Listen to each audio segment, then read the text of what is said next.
Every 40 seconds, someone takes their life. That's 90 lives an hour, 2,160 lives a day, and 15,120 lives a week. This number was a global statistics. If you look at the NCRB report, almost 19 people an hour and 3,150 people a week, and most of them are aged between 15 to 39. These numbers reflect not just a crisis but also the silence and stigma surrounding mental health issues. In this generation where social media shapes everything in and out, if you even try to explain your anxiety, depression to your family or your friends, they're probably going to make fun of you. They're going to say that you are being childish, you are attention seeker, and they're going to advise you to sleep. They will say, don't be weak, and hit you with a, I have got more issues than you and still functioning. Don't be so childish. Who is going to tell them that you are genuinely depressed, that you are in depression? Maybe they are too, but the situation is so neglected that we can't understand them or express ourselves. We are so close, yet so far. And in today's video, we're going to talk about this silent killer, a silence that needs to be heard. In this current era where survival is a more of a mental challenge than a physical challenge, depression is just so common. Everybody, more or less everybody currently is depressed, except for the guys on the mental hospital obviously. From my personal experience, I can assure you that suffering mentally is much worse than suffering physically. Physical pain at worst will put you to the hospital, and with time and medicine you can heal. You will heal and be completely fine, but mental illness is just completely opposite. Initially it will not hurt at all.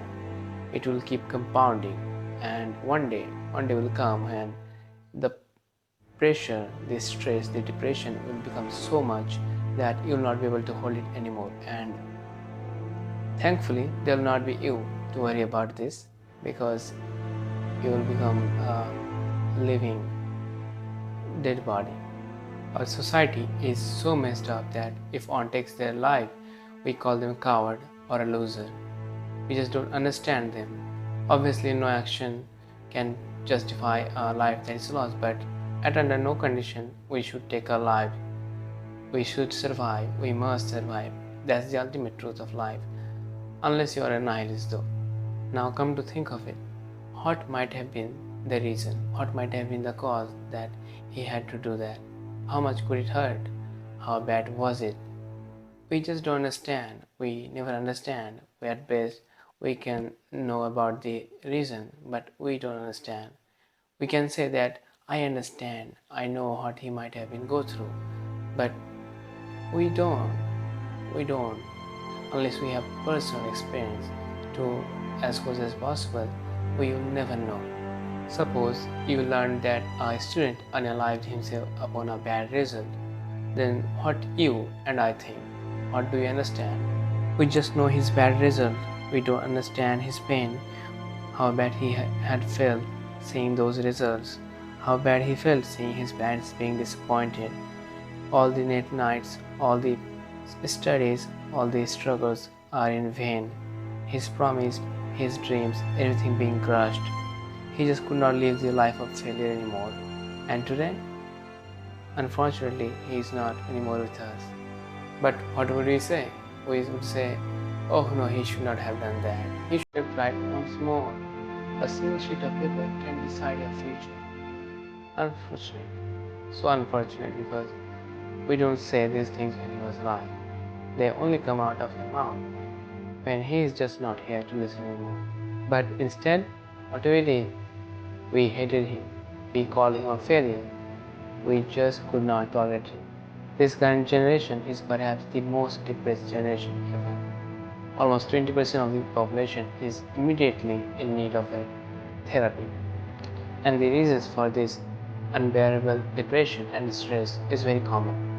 If you are a student, then you know, because the pressure of studies, competition, and parents' expectations are just too high, and we have to always be busy and compete with others to match the expectations and not be a failure. And if you are an adult in the college then you have much more depression than us, obviously, because you are now constantly studying, also looking for a job, while the unemployment rate is so high that finding a job is just so tough. But you don't want to be a burden to your parents anymore. But there's no way.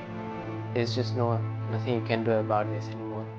And if you're someone married, someone who's having a family or kids, then there's just so many reasons why you could be depressed, and I don't even need to explain them. And the worst part is that we all have depression, issues, stress, but nothing to cure it because we're too shy or too introverted to express our feelings because we don't want to be judged, right? We don't want to be judged or called a weakling, and that's the issue. We are so close to each other yet so far. Unfortunately, we can't explain ourselves or understand the person next to us. We're just limited. We are limited to our mental and physical limitations. But we have to do something about it, right? Unless we do something about it, it's just going to kill us more and more. There are very simple actions you can actually take that will help you. First, listen to others. Listen to others and express yourself. Don't judge. Be Share your emotions, right? You have worries. Everyone does. So just share your thoughts, your emotions, your stress, and when they do the same, please don't judge. That way, we will be able to help each other and be free. And if your situation is even worse, then do get a doctor, go to a therapist, because you have to live, right? You can't be like this anymore. Depression is real, and the parents and society have to understand this. Depression is real, and we are not just weakling that crawling in the ground. We really need help. Take care of yourself and take care of others. Have a good day.